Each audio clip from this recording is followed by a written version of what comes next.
I was 16 when my parents kicked me out of the house. It was Christmas Eve, and I'd just told them I was pregnant. My dad's face turned this awful shade of red, and my mom, she just stared at the floor like she couldn't even look at me anymore. My dad pointed to the door and said either I fixed the problem or I wasn't their daughter anymore. I couldn't do what he wanted. I just couldn't. So I packed a bag while they sat in silence in the living room.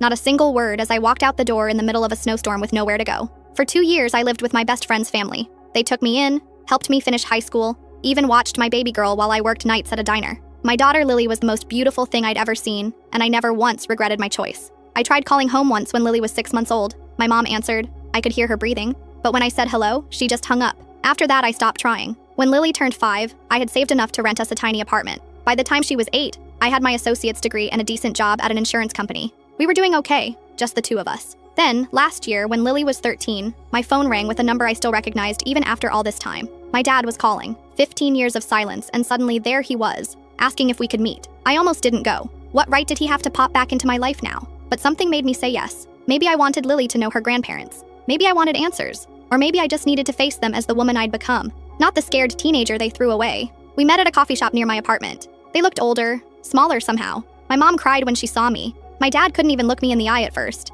He slid a small box across the table. Inside was a tiny silver bracelet. "We got this for your baby," he said, "right after you left." My mom finally spoke, her voice barely a whisper. "We were going to come find you, give you this, bring you home. But then your father had his accident." I didn't know about any accident. How could I? They never tried to contact me. My dad rolled up his sleeve to show a long scar running from his wrist to his elbow. "Drunk driver," he said. 2 days after you left.